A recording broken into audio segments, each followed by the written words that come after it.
Hello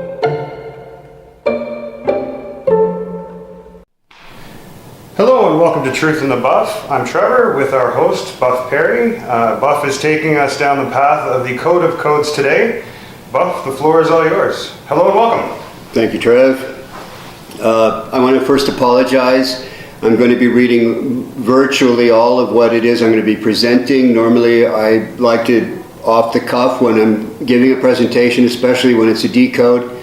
But this one is the most important decode I've ever conducted or performed, and you'll understand why I'm sticking to script for this particular presentation.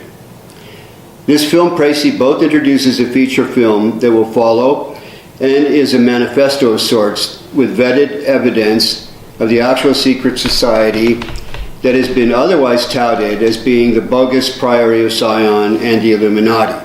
So welcome aboard, all of you truth-seeking viewers.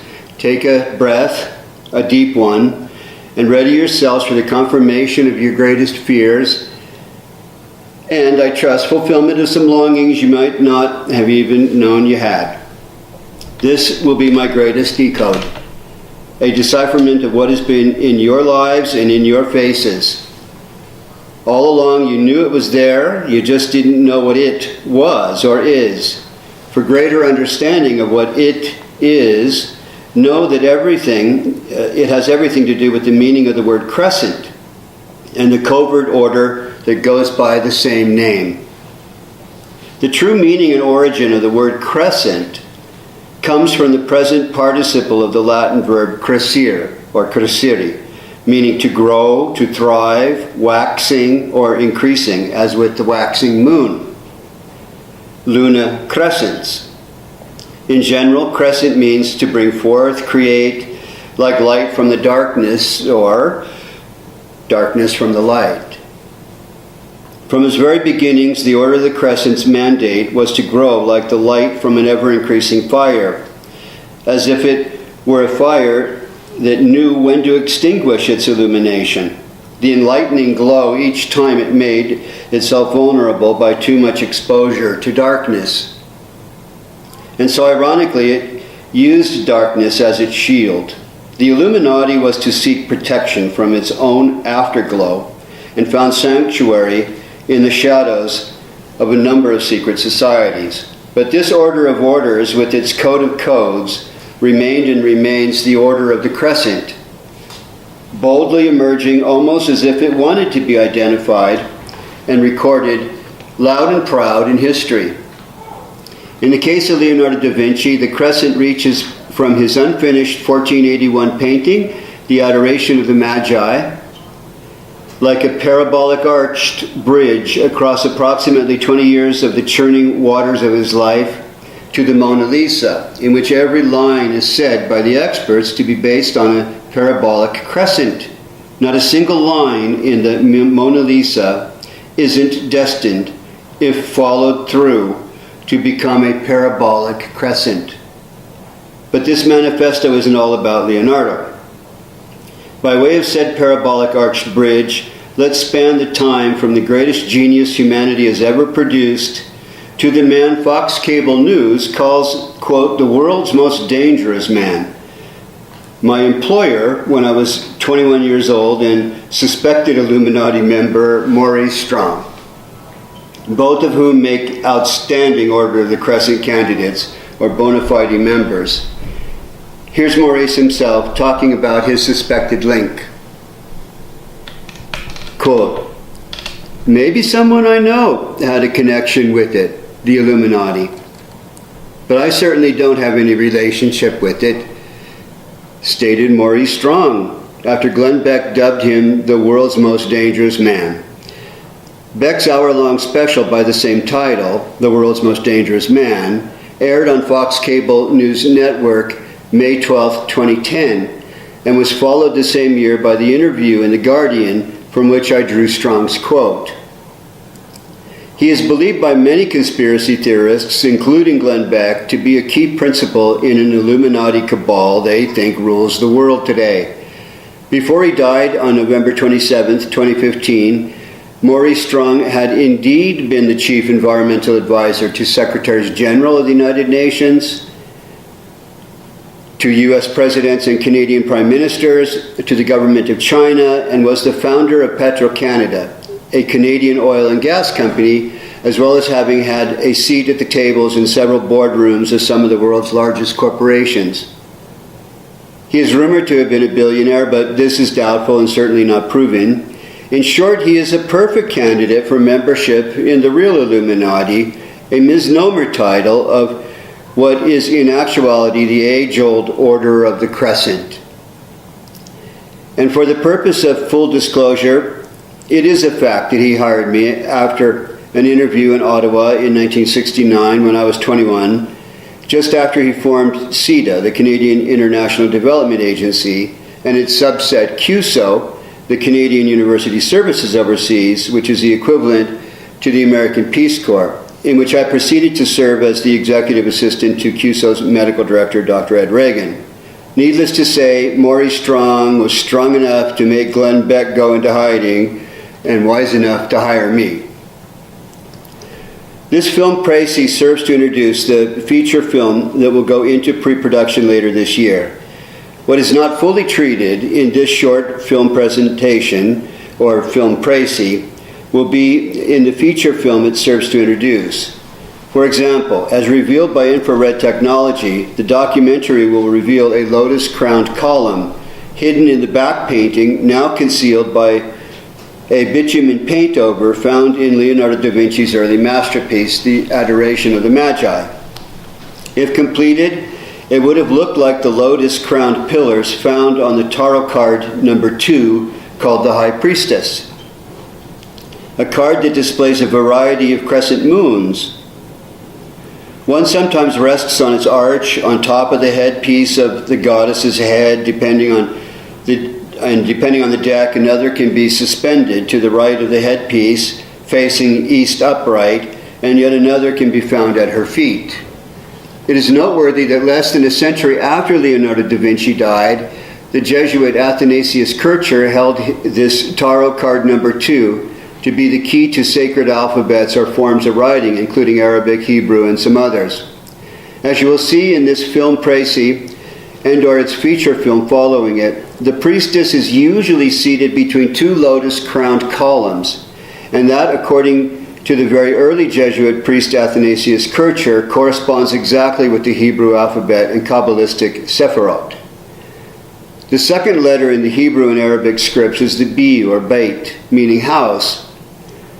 Kircher, born not long after the death of his Jesuit order's founder Ignatius Loyola, continued his founder's proud tradition of associating with and protecting mystical Jewish and Sufi traditions and Jews themselves, given that Loyola actually stood between Grand Inquisitors and fundamentalist Kabbalistic Jews who were otherwise being rounded up and burned alive at the stake, along with their traveling Sufi mystic friends.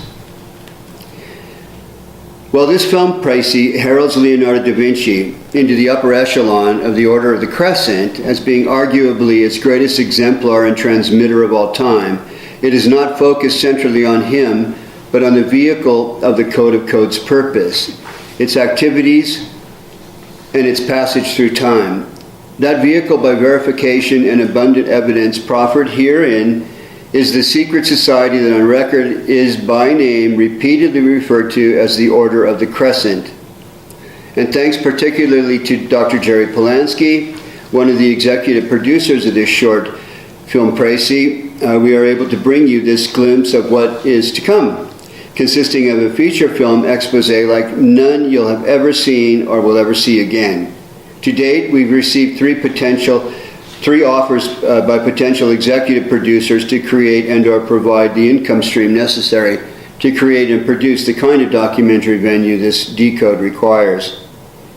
To give a sense of the range and caliber of the verifiably recorded members and fellow travelers of the Order of the Crescent, here is in no particular order a selection.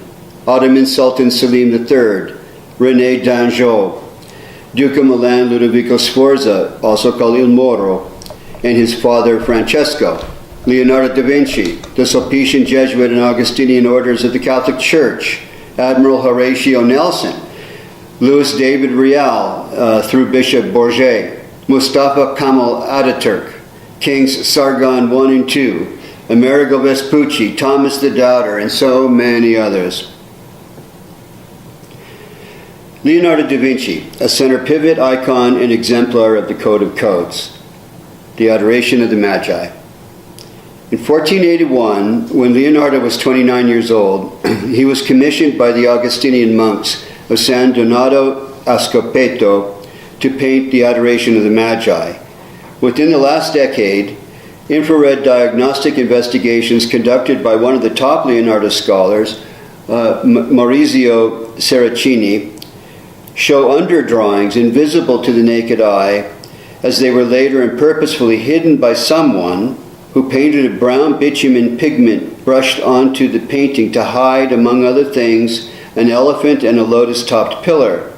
Some of those who are only partially in the know conclude Leonardo was intending to suggest the reconstruction of an ancient pagan temple with a symbolic elephant and a lotus-crowned column.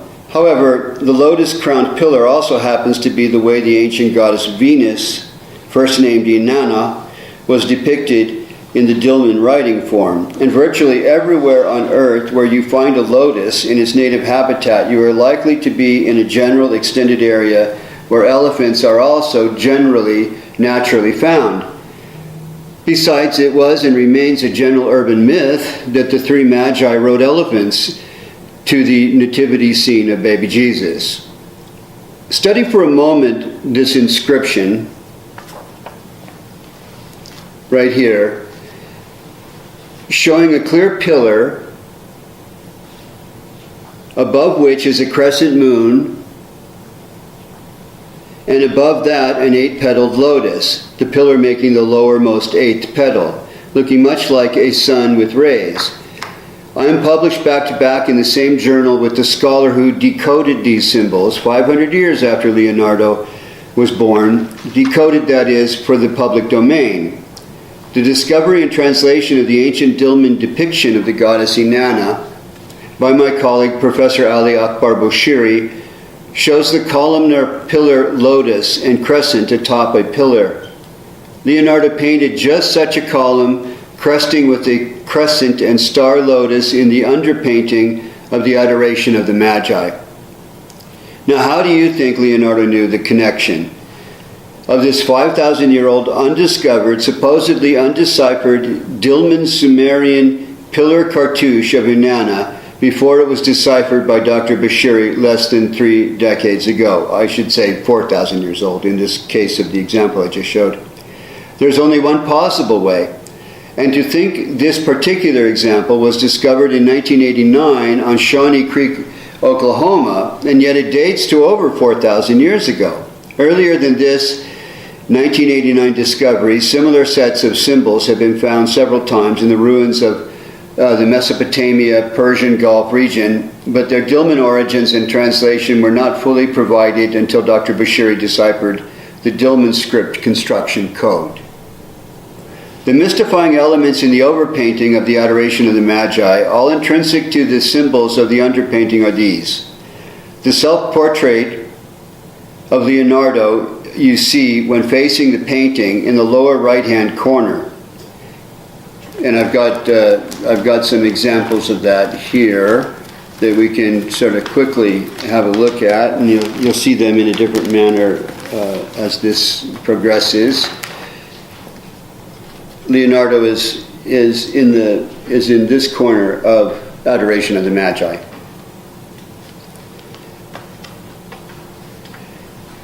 He's looking off to his left as if he were inviting viewers into the scene, viewers who are for some reason not standing right in front of the painting, while those in the scene are focused on baby Jesus, Mary, and the three Magi. Why are those in the scene who are surrounding the main subjects all grimacing when they are beholding the supposed Messiah? Why does Leonardo appear so skeptical as he invites us into this scenario? Skeptical as a doubting Thomas. Other than the much earlier Verrocchio sculpted depiction of Leonardo as a 12-year-old King David, this is the only image of him without a beard. At 12 years old, there shouldn't be a beard on his face. But at 29, not to have one when all other depictions of him do is more than anomalous. It's part of this code. In the masterpiece's overpainting, Leonardo introduces two salient crescents, one very defined arch with a singularly defined keystone, and a crescent-shaped mound upon which the foreground is set. Arches and their keystones are, combined, one of the most important symbol sets found in many secret societies, particularly Freemasonry. In Leonardo's linear perspective study for the Adoration of the Magi, the keystone to the final painting's single arch is drawn in full and reveals something I will only decode in our follow-up feature film treatment.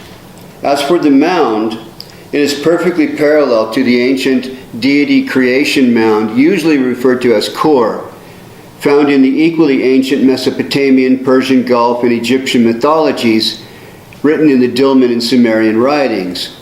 The Virgin Mary as goddess is in line with other deities who emerged from Kor, beginning with Inanna.